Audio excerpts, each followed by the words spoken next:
বাচ্চাদের জেদ বা রাগ কমানোর জন্য 21 দিন কোরআনী একটি আমল করুন, দেখবেন বাচ্চার রাগ কমে যাবে। অনেক সময় অ্যাঙ্গার পারসন, কিছু বাচ্চা আছে দেখবেন বেশি রাগ দেখায়, জেদ দেখায়, এমন কিছু বাচ্চা আছে না নাই? অনেক সময় মায়েরা ফোন দিয়ে বলে, হুজুর আমার বাচ্চাটা খুব রাগ দেখাচ্ছে, কি করা যায়, কি আমল করা যায়? কোরআনে কোনো আমল আছে কিনা মনে রাখবেন। কোরআন হচ্ছে মুমিনদের জন্য রহমত, মুমিনদের জন্য শেফা।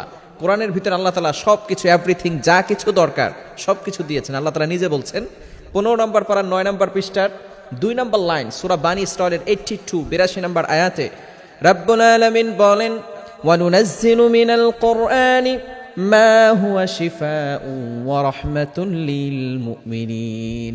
আমি মুমিনদের জন্য এই কোরআনটা রহমত স্বরূপ, শেফা স্বরূপ নাজিল করে দিয়েছি। সুবহানাল্লাহ। বাসায় গিয়া এই কোরআনটা হচ্ছে মুমিনদের জন্য রহমত, মুমিনদের জন্য শেফা। এই কোরআনের ভিতরে আল্লাহ তাআলা শেফা দিয়েছেন।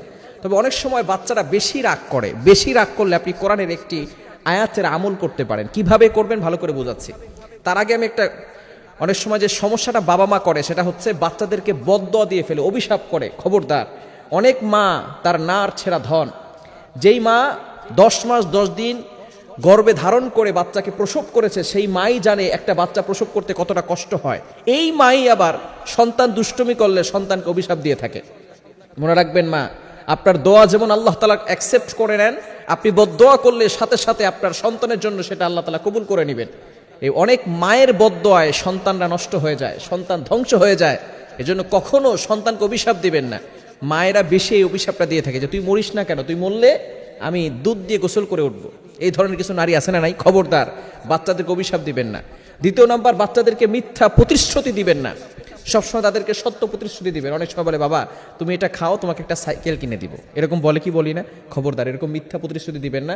তাহলে আপনাদের প্রতি বাচ্চাদের বিশ্বাস কমে যাবে, সে বাচ্চাও মিথ্যা প্রতিশ্রুতি মানুষদেরকে দিতে থাকবে।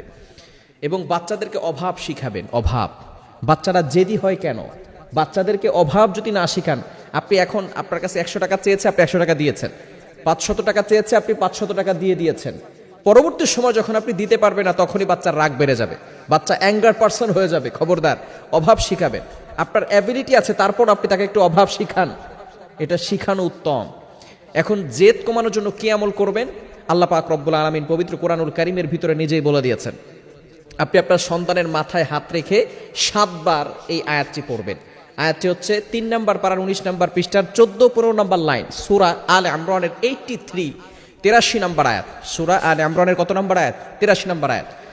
রব্বুল আলামিন বলেন, আফাগায়রা দীনিল্লাহি ইয়াবগুনা ওয়া লাহু আসলামা মান ফিস সামাওয়াতি ওয়াল আরদি তাওআন ওয়া কারহান ওয়া ইলাইহি ইরজাউন। এই আয়াতটি আপনার সন্তানের মাথায় হাত রেখে 7 বার পড়বেন। এভাবে 21 দিন টানা আমল করবেন, ইনশাআল্লাহ অবশ্যই আল্লাহ তাআলা আপনার ছোট্ট বাচ্চাটার রাগটা কমিয়ে দিবেন। সে আর অ্যাঙ্গার পারসন থাকবে না, আল্লাহ তাআলা তার রাগ কমিয়ে দিবেন, জেদ কমিয়ে দিবেন। অনেক সময় ছোট বাচ্চারা এত বেশি রাগান্বিত হয়ে যায়, জিন জাতিরা তাদের উপর অ্যাট্রাকশন করে থাকে। আমরা বাচ্চাদেরকে অনেক সময় মানুষের কাছে নিয়ে যাই, মানুষ এটাকে দেখার ফলে মানুষের এই যে বদনজর, এটা কিন্তু সত্য, অনেকে বিশ্বাস করতে চায়। নবী সাল্লাল্লাহু আলাইহি ওয়াসাল্লাম নিজে বলেছেন, আল আইনু হাক্কুন, বদনজর এটা সত্য। সুতরাং বাচ্চাকে যখন মানুষের কাছে নিয়ে যাবে, তখন মানুষ যদি বলে বাচ্চাটা তো খুব সুন্দর, বাচ্চারা চেহারা তো খুব সুন্দর, এই কথার ভিতরেও বদনজর থাকতে পারে। আপনি বুঝতেও পারবেন না কখন যে আপনার বাচ্চার ভিতরে বদনজর লেগে গেছে। আবার অনেক সময় জিন অ্যাট্রাকশন করে থাকে।